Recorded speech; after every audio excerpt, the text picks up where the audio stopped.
আলহামদুলিল্লাহ। আল্লাহ রাব্বুল ইজ্জত জাল্লা জালালুহুর আলিশান দরবারে নত শিরে লাখো কোটি বার শুকর সুজুদ, যিনি আমাকে আপনাকে দয়া করে মায়া করে সুস্থ শরীরে জুমার দিনের সর্বশ্রেষ্ঠ ইবাদত জুমা আদায় করার জন্য আল্লাহ পাক নিয়ে আসছেন। তাই সকলেই বলি আলহামদুলিল্লাহ, আবারও বলি আলহামদুলিল্লাহ। আল্লাহ পাক আমাদের পক্ষ থেকে হাজারো কোটি বার দরুদ ও সালাম উনার প্রিয় হাবিবের সোনার মদিনায় পৌঁছে দিন, সকলে বলি আমিন। সম্মানিত উপস্থিতি, আজকে ইনশাল্লাহ আলোচনা করার চেষ্টা করব মুসলমানের হক নিয়ে, সাধারণ মুসলমানের হক। মানুষ মাত্রই সামাজিক জীব, মানুষকে বিভিন্ন পরিবেশে মিলতে হয়, বিভিন্ন জায়গায় যেতে হয়, ব্যবসার খাতিরে, জীবিকার খাতিরে, চিকিৎসার খাতিরে, বিভিন্ন সময় বিভিন্ন জায়গায় আমাদেরকে যেতে হয়। তখন বিভিন্ন মানুষের সাথে আমাদের পরিচয় হয়। তখন এই সমস্ত মানুষের কি হক, এছাড়াও আমাদের গ্রামের পাড়া প্রতিবেশীর আশেপাশে মানুষের কি হক, আল্লাহ পাক যদি আমাকে তৌফিক দান করেন ইনশাল্লাহ এই ব্যাপারে কথাবার্তা বলার চেষ্টা করব। ওমা তৌফিকি ইল্লা বিল্লাহ। সম্মানিত উপস্থিতি, আল্লাহর হাবিব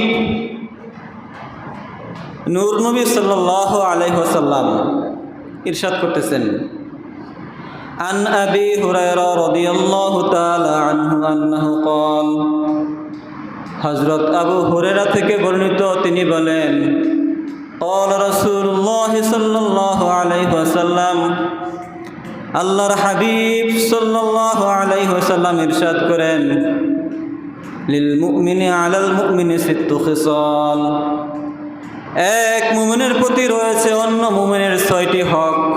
বলুন তো কয়টি হক? 6টি হক। ইয়াউদুহু ইযা মারিদা, প্রথমটি হচ্ছে ইয়াউদুহু ইযা মারিদা, যখন কোনো মুসলমান ভাই বোন অসুস্থ হয়ে যাবে তখন তার সেবা করতে হবে। অনেক সময় এমন দেখা যায় আমাদের সমাজে অনেক ব্যক্তি আছেন যার কেউ নাই, স্বামী নাই, ছেলে নাই, একদম অসহায়। এরকম অসহায় ব্যক্তির সেবা করার জন্য আমাদের যা কিছু প্রয়োজন সেটা আমাদের করতে হবে। ওয়াশহাদুহু ইযা মাতা, 2 নম্বর হচ্ছে যখন মুমিন বান্দা মারা যাবে, মারা যাওয়ার পরে তার দাফনে কাফনে আমাদের অংশগ্রহণ করতে হবে। অর্থাৎ একটি মানুষ মারা যাওয়ার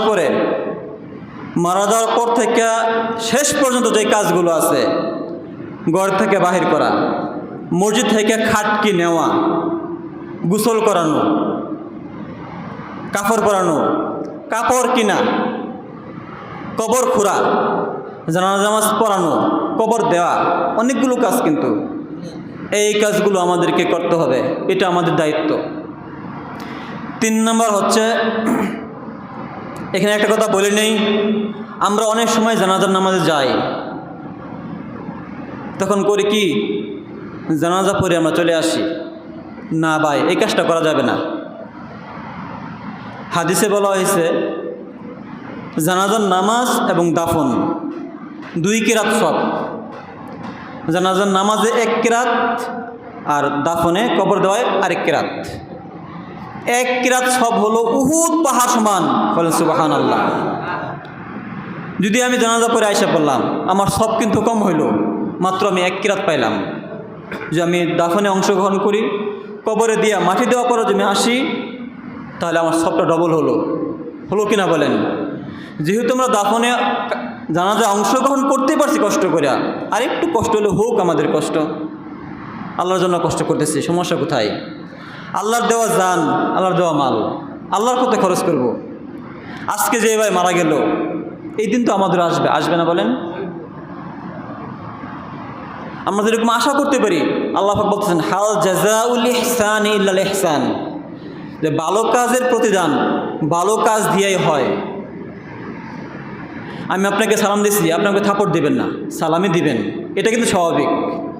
আজকে যদি আমি এক ভাইয়ের জানাজায় অংশগ্রহণ করি, তার দাফনে কাফনে অংশগ্রহণ করি, আল্লাহ পাক এরকম লোক তৈরি করে দেবেন, তারাও আমার দাফনে কাফনে অংশগ্রহণ করবে ইনশাল্লাহ। হতে পারে না বলেন? ইনশাল্লাহ।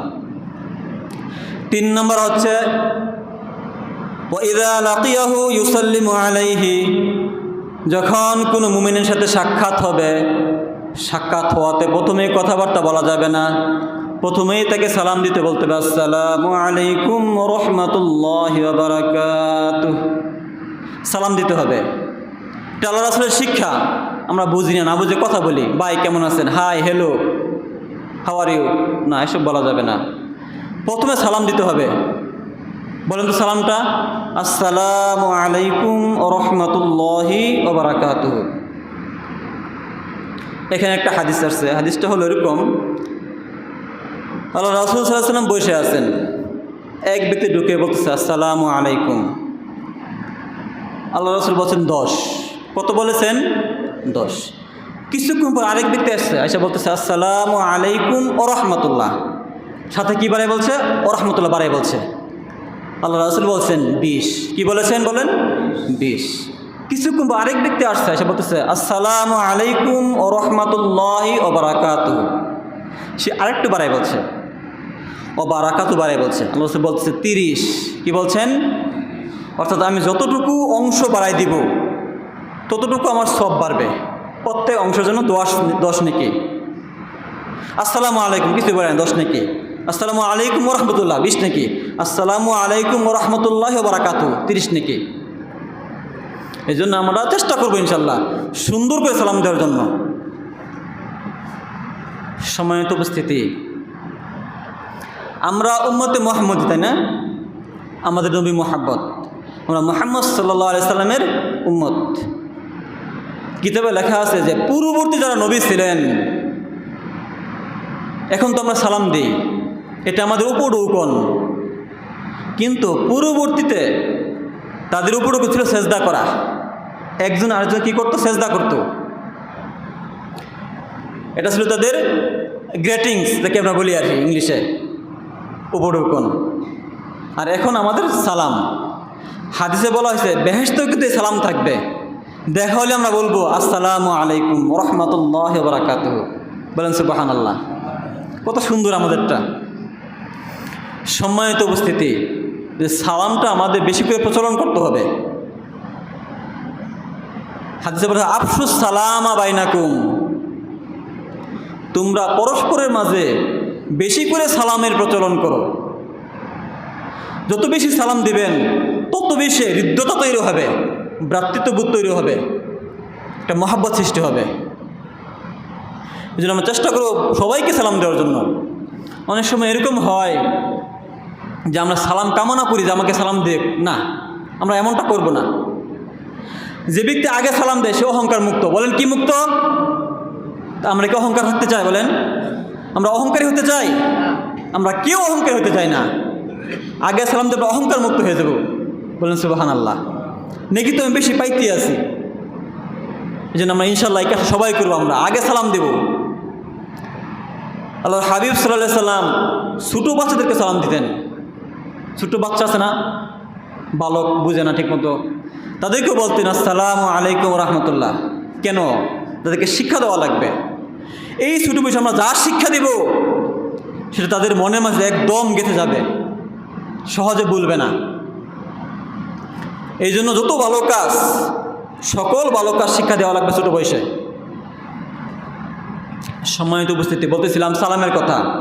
অনেক সময় এরকম হয় যে আমরা সালাম দিই, কিন্তু যে ব্যক্তিকে সালাম দিলাম সে সালাম উত্তর নেয় না। এরকম হয় না? বা নিতেও পারে মনে মনে, বা ধরে নিলাম নেয় না। যদি আমি কোন ব্যক্তিকে সালাম দেই, যদি সে আমার উত্তর না নেয়, আমার কোনো লস নাই।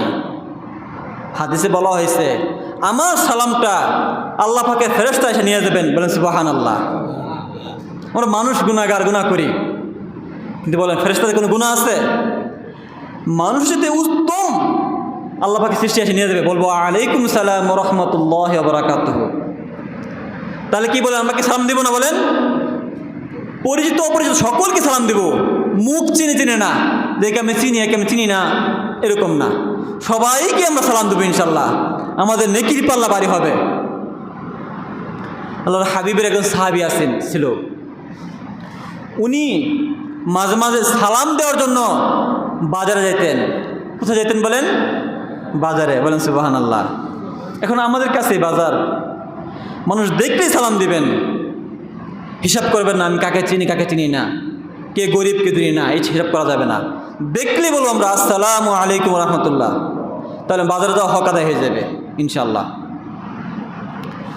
তারপর বলতেছে ওয়ায়ুজিবুহু ইযা দাআহু, আরেকটি হক হচ্ছে যদি কোনো ব্যক্তি আমাদেরকে দাওয়াত দেয় তাহলে আমরা তার দাওয়াতে অংশগ্রহণ করব, অথবা যদি কোনো ব্যক্তি আমাদেরকে আহ্বান করে কোনো কাজের জন্য ইনশাআল্লাহ আমরা সেখানে যাব, এটা আমাদের হক। সম্মানিত উপস্থিতি, এরপর আল্লাহ রাসূল বলতেছেন ওয়ায়ুশাম্মিতুহু ইযা আতাসা, যখন কোনো ব্যক্তি হাসি দিয়ে বলবে আলহামদুলিল্লাহ, তখন তার উত্তরে আমরা বলবো ইয়ারহামুকাল্লাহ। বলেন তো কি বলবো আমরা? যে ব্যক্তি হাসি দিবে সে বলবে আলহামদুলিল্লাহ, যে ব্যক্তি শুনবে সে কি বলবে? ইয়ারহামুকাল্লাহ। বলেন ইয়ারহামুকাল্লাহ। আমরা সবাই এই কাজটা করবো ইনশাল্লাহ। আল্লাহ হাবিবের জমানায় দুই ব্যক্তি হাসি দিছে। প্রথম ব্যক্তি হাসি দেওয়ার পর আল্লাহ রাসূল কিছুই বলে না, চুপ রয়েছে। পরের ব্যক্তি বলতেছে, হাসি দিয়ে বলতেছে আলহামদুলিল্লাহ। আল্লাহ রাসূল বলছেন ইয়ারহামুকাল্লাহ। কি বলছেন? তোকে একজন প্রশ্ন করছে, রাসূলুল্লাহ আপনি তো তার ব্যাপারে কিছু বলেন নাই, সে তো আলহামদুলিল্লাহ বলে নাই, আল্লাহ পাকে শুকরিয়া আদায় করে নাই, আমি এই জন্য বলতে পারি নাই। এই জন্য হাসি দেওয়া ব্যক্তি বলবে আলহামদুলিল্লাহ, উত্তরে আমরা কি বলবো? ইয়ারহামুকাল্লাহ। এখানে আরেকটু কথা আছে, সে ব্যক্তি আবার বলবে ইয়াহদিকুমুল্লাহু ওয়া ইউসলিহ বালাকুম। এটা বড়, না করলে না বলবেন, সমস্যা নাই, বলা উচিত আমাদের ইনশাআল্লাহ। সম্মানিত উপস্থিতি, সর্বশেষ হচ্ছে ওয়ায়ানসাহু লাহু ইযা গাবা আও শাহিদা, ব্যক্তি উপস্থিত থাক আর অনুপস্থিত থাক, কাছে থাক আর দূরে থাক, সব সময় আমরা সেই ব্যক্তির কল্যাণ কামনা করব। বলেন কি কামনা করব? কল্যাণ কামনা করতে হবে। আল্লাহ রাসূলের হাদিস, মনে করেন আমি এই বাড়িতে থাকি, আমার বাড়ির পাশে এক ব্যক্তি সে বিদেশ থাকে, অথবা ঢাকা থাকে, অথবা অন্য কোথাও থাকে। এখন যদি ওই ব্যক্তির মনে এরকম ধারণা হয়ে থাকে উমুক তো আমার বাড়ির কাছে আছে, অতএব সে থাকাতে আমার কোনো সমস্যা নাই, আমার ফ্যামিলির কোনো সমস্যা নাই, আমার ধন সম্পদ মাল এই ব্যক্তি হেফাজত করে রাখবে, যে এরকম ধারণা হয়ে থাকে ওই ব্যক্তির, মনে করতে হবে আমি পরিপূর্ণ মুসলমান। বলেন কি? পরিপূর্ণ মুসলমান। আর যে বান্দা এরকম ধারণা করে থাকে উমুক আমার বাড়ির কাছে আছে, সে তো বদমাশ, তার তো চরিত্র ভালো না, হয়তোবা সে আমার সম্পদ চুরি করে নিয়ে যাবে, অথবা আমার ফ্যামিলির কোনো ক্ষতি করতে পারে, তাহলে বুঝে নেবেন আমার অন্তর, আমার ইমানটা পরিপূর্ণ হয় নাই, আমি অপরিপূর্ণ একজন মুসলমান। বলেন নাউজুবিল্লাহ। সম্মানিত উপস্থিতি, একটা হাদিস আসছে এরকম, আল্লাহর হাবিব সাল্লাল্লাহু আলাইহি ওয়াসাল্লাম বলতেছেন ওয়াল্লাযী নাফসি বিয়াদিহি, সেই মহান সত্তার কসম করে আমি বলতেছি যার হাতে আমার প্রাণ, লা ইউমিনু আবদুন, ওই ব্যক্তি ততক্ষণ পর্যন্ত পরিপূর্ণ ইমানদার হতে পারবে না, হাত্তা ইউহিব্বা লিআখিহি মা ইউহিব্বু লিনাফসিহি, যতক্ষণ পর্যন্ত ব্যক্তি নিজের জন্য যা ভালোবাসবে অপরের জন্য তা ভালো না বাসবে। অর্থাৎ আমি আমার নিজের জন্য যেটাকে ভালোবাসবো অপরের জন্য ঠিক সেটাকে ভালোবাসতে হবে, তাহলে আমার ঈমান পরিপূর্ণ হবে। যদি এমনটা হয় আমি একজন খাবার দেব, আমি খাইলাম গরুর গোশ দিয়া, শিং মাছের তো ভুনা দিয়া, পাশে বাড়ির ব্যক্তিকে আমি খাবার দিলাম, তাকে দিলাম আমি আলুর ভর্তা দিয়া, তাহলে বুঝতে হবে আমার ঈমানটা কি হয় নাই? পরিপূর্ণ হয় নাই। আমি আমার জন্য যা ভালোবাসবো ঠিক অপরের জন্য তাই ভালোবাসতে হবে, এটাই আল্লাহ রাসূলের হাদিস। যদি এরকম না হয় নিজেকে নিজে আমরা মেপে নেব আমাদের ঈমান পরিপূর্ণ হয় নাই। বলেন নাউজুবিল্লাহ। সম্মানিত উপস্থিতি, বলতেছিলাম যে এক মুসলমান আরেক মুসলমান হকগুলো আমরা বলতেছিলাম। আল্লাহর হাবিব সাল্লাল্লাহু আলাইহি ওয়াসাল্লাম আরেক হাদিসে বলতেছেন عن عبد الله بن عمرو عن عبد الله بن عمر رضي الله تعالى عنه أنه قال قال رسول الله صلى الله عليه وسلم المسلم أخو المسلم আল্লাহর হাবিব বলতেছেন এক মুসলমান আর এক মুসলমানের ভাই। বলেন তো কি ভাই?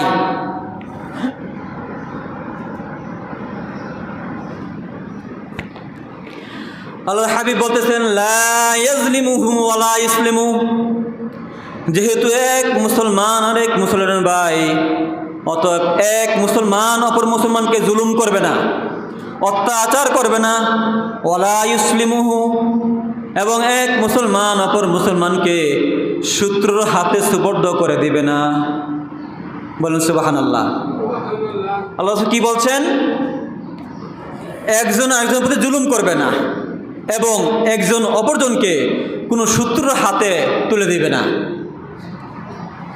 এরপর আল্লাহ হাবিব বলতেছেন আমান ফাররাজা আন মুসলিমিন কুরবাতান, যদি কোনো ব্যক্তি কোনো মুসলমান হতে কোনো একটি বিপদ দূর করে দেয়, ফাররাজাল্লাহু আনহু ইয়াউমাল কিয়ামাতি কুরবাতুম মিন কুরবাত, তাহলে আল্লাহ পাক কিয়ামতের ময়দানে ওই ব্যক্তির বিপদ রাশি হতে একটি বিপদ দূর করে দিবেন। বলেন সুবহানাল্লাহ। আল্লাহ হাবিব কি বলতেছেন? যদি আমি একটি মুসলমানের বিপদ দূর করে দেই, আল্লাহ পাক কিয়ামতের ময়দানে, সেটা এমন একটা ময়দান যেখানে কেউ কারো কাছে আসবে না, সেই ময়দানে আল্লাহ পাক আমাদের থেকে বিপদ দূর করে দিবেন। বলেন সুবহানাল্লাহ, সুবহানাল্লাহ। আল্লাহ হাবিব সাল্লাল্লাহু আলাইহি ওয়াসাল্লাম এরপরে বলতেছেন আমান সাতারা মুসলিমান সাতারাহুল্লাহু ইয়াউমাল কিয়ামাহ, যদি কোনো ব্যক্তি কোনো মুসলমানের দোষ গোপন করে, খেয়াল করেন, আর কি যদি কোনো ব্যক্তি কোনো মুসলমানের দোষ গোপন করে, তাহলে আল্লাহ পাক কিয়ামতের ময়দানে ওই ব্যক্তির দোষ গোপন করে দিবেন। বলেন সুবহানাল্লাহ। চিন্তা করতে পারছেন? দুনিয়াতে যদি আমরা কোনো ব্যক্তির দোষ গোপন করি, দেখতে পারছি আমি অন্যায় করছে, মুখে একটা চুরি করছে, এখন আমি বলতে পারি বললাম না, গোপন করে ফেললাম, তা আল্লাহ পাক কিয়ামতের ময়দানে আমাদের থেকে দোষ গোপন করে দিবেন। সুবহানাল্লাহ। সম্মানিত উপস্থিতি, এটা এমন একটা বিষয় কিয়ামতের ময়দান, যেই মা আমাদেরকে 10 মাস 10 দিন পেটে রাখছে, সেই মাও আমাদেরকে থেকে পালাবে। যে বাবা সারা জীবন গাম জড়িয়ে আমাদের জন্য চেষ্টা করছে, নিজেকে বড় করছে, সেই বাবা আমাদেরকে পালাবে। সেই ময়দানে আল্লাহ পাক আমাদের দোষ গোপন করে দিবেন। চিন্তা করতে পারছেন? বুখারী মুসলিমের হাদিস। সম্মানিত উপস্থিতি, আমাদের চেষ্টা করতে হবে এই কাজগুলো করার জন্য। আমরা অপরে দোষ গোপন করবো ইনশাল্লাহ। কোনো ব্যক্তির বিপদ আমরা দূর করে দেবো ইনশাল্লাহ। কোনো ব্যক্তি কোনো প্রয়োজন অভাব আমরা মিটিয়ে দেবো ইনশাল্লাহ। পারবো না আমরা? এই হাদিসের একটা অংশ, ওমান কানা ফি হাজাতি আখিহি কানা আল্লাহু ফি হাজাতি, যদি কোনো ব্যক্তির একটি প্রয়োজন মিটিয়ে দেয়, একটি অভাব দূর করে দেয়, তাহলে আল্লাহ পাক সেই ব্যক্তির অভাব দূর করে দিবেন। বলেন সুবহানাল্লাহ। সম্মানিত উপস্থিতি, বুখারী শরীফের একটা হাদিস, আল্লাহ হাবিব বলতেছেন আল মুসলিমু মান সালিমাল মুসলিমুনা মিন লিসানিহি ওয়া ইয়াদিহি। আমরা যে মুসলমান, এই মুসলমান সংজ্ঞা আল্লাহ হাবিব বলতেছেন, সংজ্ঞা বলছেন, ডেফিনেশন দিতেছেন যে আল মুসলিমু, মুসলমান তো ওই ব্যক্তি, মান সালিমাল মুসলিমুনা মিন লিসানিহি ওয়া ইয়াদিহি, যে ব্যক্তির হাত থেকে এবং মুখ থেকে অন্য ব্যক্তি নিরাপদ থাকে। বলেন সুবহানাল্লাহ। কি বলা হয়েছে? আমরা ততক্ষণ মুসলমান থাকবো যতক্ষণ আমাদের হাত থেকে এবং মুখ থেকে অন্য সকল মানুষ নিরাপদ থাকবে। আমার এই হাতকে কোনো মুসলমানের ক্ষতির কারণ হিসেবে বানানো যাবে না, কোনো মিথ্যা সাক্ষ্য দেওয়া যাবে না, কোনো মিথ্যা খাতায় সাইন করা যাবে না, এই মুখ দিয়ে কাউকে আঘাত করা যাবে না, এই মুখ দিয়ে কাউকে কটু কথা বলা যাবে না, কারো গীবত করা যাবে না, কারোর উপর অন্যায় অপবাদ দেওয়া যাবে না। যদি আমরা এরকমটা করি তাহলে আমরা মুসলমান হতে পারবো না। বলে এটা কি আমার কথা? বলেন আল্লাহ হাবিবের কথা, বুখারী শরীফের হাদিস। এরপরে অংশ বলা আছে ওয়াল মুহাজিরু মান হাজারা মা নাহাল্লাহু আনহু, প্রকৃত মুহাজির তো ওই ব্যক্তি যিনি আল্লাহ পাকের নিষিদ্ধ কার্যাবলী থেকে নিজেকে বাঁচিয়ে রাখেন। বলেন সুবহানাল্লাহ। যে ব্যক্তি নিজেকে আল্লাহ পাকে হারাম কাজ থেকে বাঁচিয়ে রাখেন, হারাম কাজ করেন না, সেই ব্যক্তি প্রকৃত মুহাজির। সম্মানিত উপস্থিতি, এই হাদিসে আরেকটা অংশ আছে। সাহাবারা প্রশ্ন করছেন, ইয়া রাসূলুল্লাহ, মুমিনকে আমরা জানলাম যে মুসলমানকে, মুসলমান হলো যার মুখ থেকে হাত থেকে অন্য মুসলমান নিরাপদ থাকে। আর মুমিনকে, মুমিন বান্দা হলো ওই ব্যক্তি যার কাছ থেকে অপর ব্যক্তির জান এবং মাল নিরাপদ থাকে। বলেন সুবহানাল্লাহ। মুসলমানে কি থাকে? হাত মুখ থেকে নিরাপদ থাকবে অন্য ব্যক্তি। আর মুমিন কি করবে? তার থেকে অন্য ব্যক্তির জান এবং মাল নিরাপদ থাকবে। তা দেখবেন আমরা মিলাবো নিজের সাথে নিজে, যদি আমার থেকে অন্য কোনো মুসলমানের জান নিরাপদ থাকে, মাল নিরাপদ থাকে, সম্মান নিরাপদ থাকে, এবং আমার মুখ দ্বারা যদি কেউ আঘাত না পায়, হাত দ্বারা যদি ক্ষতিগ্রস্ত না হয়, তাহলে আমি পরিপূর্ণ মুসলিম এবং মুমেন। যদি না হয় আমরা মুসলমানও মুমেনও না, পরিপূর্ণ না, অপরিপূর্ণ, নাকেস। এটা আমাদের খেয়াল রাখতে হবে। সম্মানিত উপস্থিতি, হাদিসে আসছে আল্লাহর হাবিব বলতেছেন, লাইসা মিন্না মান লাম ইয়ারহাম সাগীরানা ওয়া লাম ইউক্কির কাবীরানা, ওই ব্যক্তি আমাদের দলভুক্ত নয় যে ব্যক্তি ছোট বাচ্চাদেরকে আদর করে না, ওয়া লাম ইউক্কির কাবীরানা, এবং আমাদের যারা বয়স্ক আছেন, মুরব্বী আছেন, তাদেরকে সম্মান করে না, ওই ব্যক্তি আমাদের অন্তর্ভুক্ত নয়। সম্মানিত উপস্থিতি, আল্লাহর হাবিবের কাছে এরকম দেখা যেত, অনেক ছোট বাচ্চাদেরকে নিয়ে আসা হইতো নাম রাখার জন্য, দোয়া করার জন্য। আল্লাহর হাবিব ছোট বাচ্চাদেরকে কুলে নিতেন। অনেক সময় দেখা যেত কুলে নেওয়ার পরে ছোট বাচ্চা প্রস্রাব করে দিতেছে, তখন যারা গার্জিয়ান ছিল ওরা ভয় দেখাইতো যে প্রস্রাব করেও না। আল্লাহর হাবিব বলতেন, না, খবরদার, তাকে ভয় দেখায়ও না, সে তো বুঝে না, ছোট বাবু। তো প্রস্রাব করে শেষ হইলে রাসূল তার জন্য দোয়া করতেন এবং নাম রাখিয়ে দিতেন। এবং পরিবারের লোকজন বুঝতে পারতেন আল্লাহ হাবিব একটু বিরক্ত হন নাই। বলেন সুবহানাল্লাহ। আল্লাহ হাবিব যখন বাহির থেকে সফর করে আসতেন, যখন মদিনায় আসতেন, তখন যেই ঘোড়া দিয়ে আসতেন, ছোটো বাচ্চা পাইলে সেই ঘোড়ার মাঝে ছোটো বাচ্চাকে তুলতেন, বলতেন, বাবা বসো। একজনকে সামনে বসাইতেন, একজন পিছনে বসাইতেন। তো বাচ্চারা খুব খুশি হইতো যে আল্লাহর হাবিব আমাদেরকে ঘোড়ায় বসাইছেন। বলেন সুবহানাল্লাহ। এই জন্য ছোটো বাচ্চা থাকলে আমরা আদর করবো ইনশাল্লাহ, রাগ দেখাবো না। এই প্রসঙ্গে একটা কথা বলতেছি, আপনারা কেউ মাইন্ড করবেন না। এই ছোটো বাচ্চারা দেখবেন মসজিদে আসছে না, বলেন, এদের কিন্তু পরিপূর্ণ বোঝ হয় নাই। অনেক সময় মসজিদে গন্ডগোল করে না, বলেন, গন্ডগোল করে, মারামারি, হাসি করে, অনেক জোরে দৌড় দেয়, থপ থপ শব্দ হয় মসজিদ। আপনারা কেউ তাদেরকে সাথে রাগ হবেন না, চোখ রাঙিয়ে কথা বলবেন না। এরাই কিন্তু একসময় মসজিদে আবাদ করবে, আমরা কেউ থাকবো না, চলে যাবো। এটা স্বাভাবিক নিয়ম আল্লাহ পাকের। বয়স হইতেছে, আমাদের মৃত্যু আসতেছে আমাদের দিকে, এরা একসময় বড় হবে। আমাদের অভ্যাস করতে হবে, বাচ্চাদেরকে নিয়ে আসবো ইনশাল্লাহ। চেষ্টা করবো এক পাশে নিয়ে বসার জন্য ইনশাল্লাহ, কাছে রাখার জন্য। তারপর যদি দুষ্টামি করে, যে কাতারের মাঝে হাঁটাচলা করে, হাঁটুক, সমস্যা নাই, খারাপ কথা বলবেন না, তাদেরকে খুব শাসাইবেন না, নিষেধের হাদিসে। এরা একসময় বড় হবে, এরাই সমাজ দেখবে। আর যেই বাচ্চা এখন আসে সে কিন্তু বড় হয়ে আসবে ইনশাল্লাহ, দেখবেন। যে এবার সুযোগ করে আসে না, সে বড় আসার সম্ভাবনা কম। আপনি সবাই সব বাচ্চাদেরকে নিয়ে আসবেন, যারা প্রস্রাব পায়খানা বুঝবে অন্তত পক্ষে, তো প্রস্রাব পায়খানা করবে না, ওরকম বাচ্চা সব নিয়ে আসবেন, মসজিদে সাথে নিয়ে আসবেন, অভ্যাস করাইবেন, এর দায়িত্ব আমাদের। বলতেছিলাম, আমাল্লাম ইউক্কির কাবীরানা, যেই ব্যক্তি বড়দেরকে সম্মান করে না, আল্লাহ রাসূল বলতেন, সেও আমার উম্মতের অন্তর্ভুক্ত না। সম্মানিত উপস্থিতি, অনেক সময় এরকম দেখা যায়, আমাদের সমাজ এখন নষ্ট হয়ে যাচ্ছে। একটা সময় ছিল আমার বড়দেরকে অনেক সম্মান করতাম, বড়রা আসলে দাঁড়িয়ে দিতাম, দাঁড়িয়ে বলতাম, বসেন বাবা, চাচা বসেন, আঙ্কেল বসেন, বলতাম আমরা। এখন কেমন যেন পাথর হয়ে যেতেছি, আমাদের মেন্টালিটি হয়ে যেতেছে রোবটের মতো। এটা আমাদের মাঝে নাই। বড়দেরকে সম্মান করবেন, সালাম দিবেন। হাদিসে বলা হয়েছে, যারা বড়রা কাছে থাকলে, মানে একটা মজলিসে বসতেন, এখানে বড়রা আছে, তখন ছোটো বাচ্চা আগে কথাবার্তা বলবেন না।